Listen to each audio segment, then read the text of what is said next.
Iran के नए supreme leader का इंतखाब कर लिया गया। ईरान के रहबर आयतुल्लाह खामनई की जानशीन Ayatollah Saeed Mojtaba Ali Hosseini Khamenei Iran के नए सुप्रीम लीडर मुकर्रर तकर्री का बाज़ाब्ता ऐलान मजलिस खबरगान ने किया। तर्जुमान मजलिस खबरगान ने अपने बयान में कहा, मजलिस खबरगान ने बाकायदा तौर पर उन्हें नई क़यादत के तौर पर इंतखाब किया।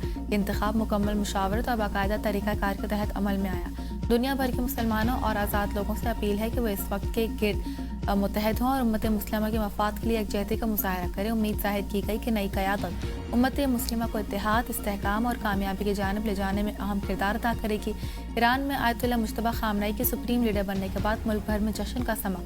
मुख्तलिफ शहरों में ईरानी आवाम झंडे हाथों में लिए सड़कों पर निकल आए और खुशी का इजहार किया।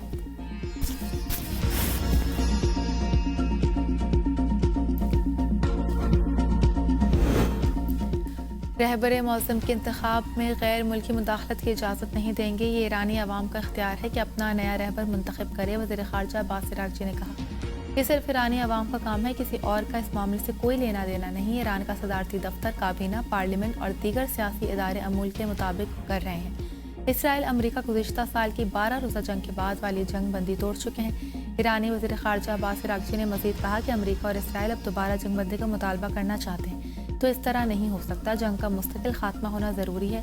हमें अपनी आवाम और सलामती की खातिर लड़ाई जारी रखनी पड़ेगी।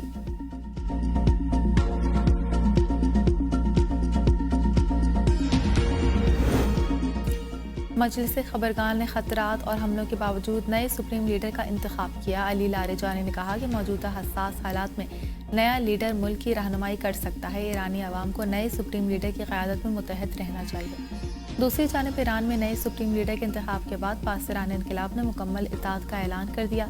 पासरानी इनकलाब के जारी बयान में कहा गया कि रहबर मौज़म आयतुल्लाह मुश्तबा खामनई को तमाम अहकामात पर मुकम्मल अमल किया जाएगा। पासरानी इनकलाब नई क़यादत के अहकामात की तकमील के लिए हर किस्म की कुर्बानी देने के लिए तैयार है। तर्जुमान का कहना था कि आयतुल्लाह मुश्तबा खामनई का इंतखाब इस्लामी जमहूरिया ईरान में एक नई सुबह और नए दौर का आगाज़ की अलामत है। ईरान की मुसल्लह फ़ौज और पासरानी इनकलाब रहबर मौज़म की क़यादत में दुश्मन क़ुव्वतों के खिलाफ मुत्तहद रहेंगी और मुल्क के दिफा को हर सूरत यकीनी बनाएंगी।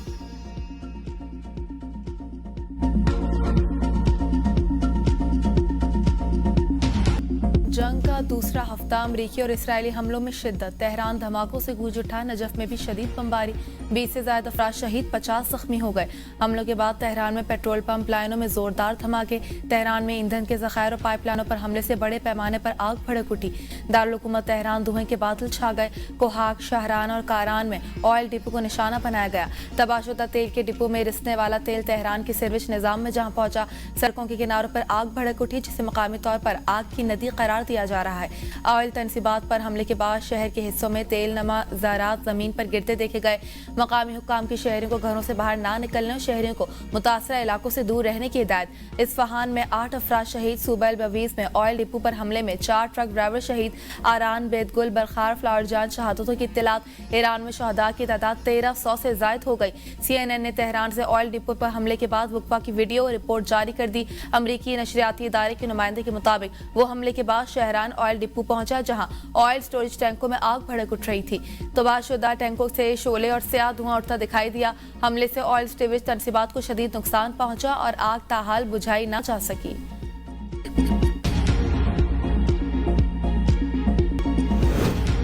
ईरान का नया सुप्रीम लीडर हमारी मंजूरी के बगैर ज्यादा अरसे नहीं चल सकेगा। अमरीकी सदर ट्रंप कहते हैं, नए ईरानी सुप्रीम लीडर की बका हमारी मंजूरी से मशरूत होगी। अमरीका नहीं चाहता चंद साल बाद ईरान को फिर जौहरी हथियार बनाने का मौका मिले। जंग के बाद ईरान का नक्शा बदल जाएगा। जंग का दौरानिया नहीं बता सकता। अमरीका ईरान के साथ किसी समझौते या सेटलमेंट की तलाश में नहीं। हम नहीं चाहते कि कुर्द फोर्सेस ईरान में दाखिल हों। अमरीका को ऐसे लोगों की जरूरत नहीं जो जंग जीतने के बाद शामिल हों। रूस की जानिब से ईरान की मदद की कोई शवाहिद नहीं मिले। कुवैत में ड्रोन हमले में हलाक 6 अमरीकी फौजियों की लाशें अमरीका पहुंचा दी गईं।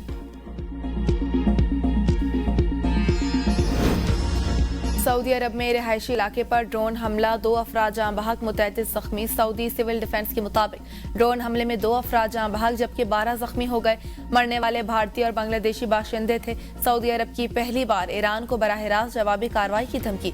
बरतानवी मीडिया का दावा। बरतानवी खबर एजेंसी की रिपोर्ट के मुताबिक सऊदी हुक्काम ने तेहरान को पैगाम दिया है, रियाज अब भी ईरान और अमरीका के दरमियान जारी तनाज़े का सिफारती हल चाहता है। ताहम मुमलिकत की सलामती या ऑयल तनसीबात पर हमले बर्दाश्त नहीं किए जाएंगे। जराये के मुताबिक खलीजी ममालिक ने अब तक ईरान के खिलाफ कार्रवाइयों के लिए अमरीका को अपनी फ़ज़ाई हुदूद इस्तेमाल करने की इजाज़त नहीं दी, लेकिन अगर खित्ते में हमलों का सिलसिला जारी रहा तो सऊदी अरब अमरीकी अफवाज को अपने फौजी अड्डे इस्तेमाल करने की इजाज़त देने पर गौर कर सकता है।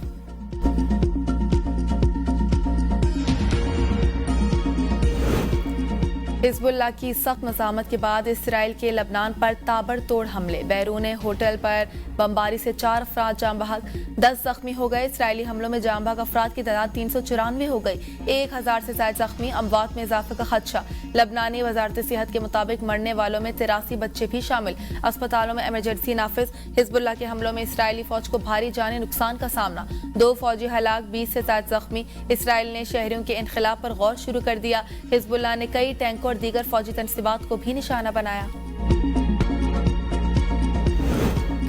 ईरान की इसराइल पर जवाबी यलगार से होने रियासत में मिसाइलों की बरसात।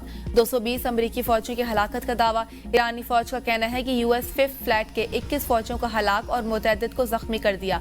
अल जफरा एयरबेस पर 200 अमरीकी फौजी हलाक और जख्मी हुए। शुमाली खलीज फारिस में अमरीकी ऑयल टैंकर को निशाना बनाया गया। तेल अवीव में स्ट्रेटेजिक अहदाफ पर भी मिसाइल हमला किया गया। ईरानी पासदारान इनकिलाब ने सूबा हरमगजान में एक इसराइली ड्रोन को मार गिराया।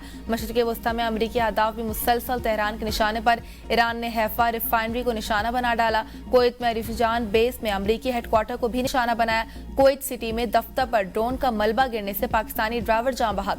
अमरीकी सिफारतखाना बंद कर दिया गया। ईरानी हमलों में इसराइल के 11 शहरी हलाक, 2000 से ज्यादा जख्मी हो चुके।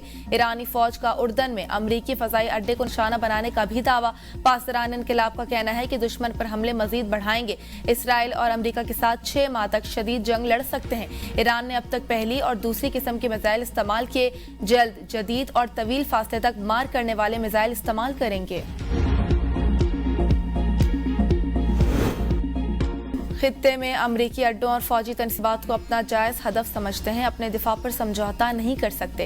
ईरानी सदर मसूद पेशेकियान का वाज़ेह पैगाम कहा, हमसाया ममालिक पर जवाबी कार्रवाई का मतलब दुश्मनी नहीं, दिफाई रद्द-ए-अमल होगा। अपने मुल्क के दिफा और मज़ामत के लिए आखिरी सांस तक खड़े हैं। हम इलाकाई रियासतों से दोस्ताना ताल्लुकात चाहते हैं। ये ख्वाहिश अमरीका से मुकाबले में ईरान के हक़ दिफा की नफी नहीं करती।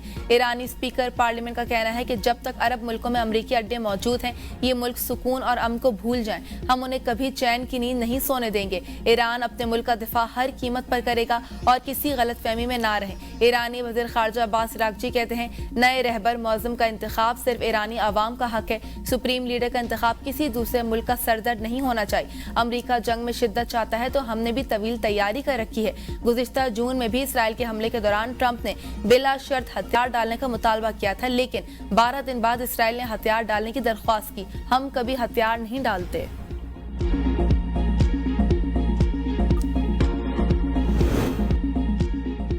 अगर आप चाहते हैं आलमी मंडी में तेल की कीमत $200 फी बैरल हो जाए तो ईरानी ऑयल तनसीबात पर हमले जारी रखें। ईरानी पासदारान इनकिलाब की धमकी, कहा खलीजी ममालिक अमरीका को रोके वरना तवानाई ढांचे में अमरीका और इसराइली हमलों का जवाब खित्ते में हमलों से दिया जाएगा। अगर आप $200 फी बैरल तेल की कीमत बर्दाश्त कर सकते हैं तो ईरान पर हमले जारी रखें। ईरान पर इसराइली और अमरीकी हमलों के बाद अरब लीग का पहला इजलास। अरब ममालिक पर ईरानी हमलों की सूरत हाल पर गौर किया गया। जंगी सूरत हाल के बायस इजलास ऑनलाइन मुनक़िद हुआ। कतरी वज़ारत ख़ारजा के मुताबिक इजलास ने ईरानी हमलों को अवामी क़वानीन और अक़वाम मुत्तहिदा चार्टर की खिलाफ वर्जी और अच्छी हमसायगी के उसूलों के खिलाफ करार दिया। इजलास में अरब ममालिक की सिक्योरिटी और इस्तेहकाम पर हमलों के संगीन असरात का भी जायजा लिया गया। लबनानी हुकूमत ने इसराइल के खिलाफ मज़ामत करने वाले हिजबुल्लाह को हथियार डालने का कह दिया। अरब लीग इजलास के दौरान लबनानी वज़ीर ख़ारजा यूसुफ राजी ने कहा, खलीजी ममालिक पर ईरान के हमलों की शदीद मज़म्मत करते हैं। हिजबुल्लाह की फौजी कार्रवाइयाँ लबनान की सरकारी पॉलिसी की नुमाइंदगी नहीं करती। हिजबुल्लाह को फौरन अपने हथियार छोड़ने चाहिए। अमेरिका अरब इत्तेहादियों को जंग पर आमादा ना कर सका। सेनेटर लिंडसे, अगर हमने अरब इत्तेहादियों की ईरान के खिलाफ कार्रवाई को सलामती मुआहदे से जोड़ दिया। अमेरिकी सेनेटर ने अरब इत्तेहादियों पर जोर दिया गया कि वो ईरान पर बराह रास्त हमला करें। जंग में शामिल होना अमेरिका के सलामती मुआहदे से जुड़ा हुआ है। अमेरिका अकेले मशरिक़ वस्ता में नहीं लड़ेगा। अमेरिका से मुआहदा चाहते हैं तो लड़ाई में शामिल होना पड़ेगा। मुतअद्दिद अमरीकी फौजी हमारी कैद में है। सेक्रेटरी ईरानी national security council Ali Larijani का दावा। कहा, अमरीका ये जाहिर कर रहा है कि सिर्फ 6 फौजी मारे गए। वक्त के साथ अमरीकी हुकाम बहानों से हलाकतों की तादाद बढ़ाएंगे। अमरीका अपने गलत अंदाजों की दलदल में फंस चुका है। उसे अपने इकदाम की कीमत चुकाना होगी। खामियों के बावजूद ईरानी कौम दुश्मनों के खिलाफ मुत्तहिद है। स्विट्जरलैंड ने ईरान पर हमलों को बैनुल-अक़वामी कानून की खिलाफ वर्जी करार दे दिया। स्विट्जरलैंड के वज़ीर दिफा ने कहा, ईरान पर हमले करके अमेरिका और इसराइल ने भी ईरान की तरह बैनुल-अक़वामी कानून तोड़ा।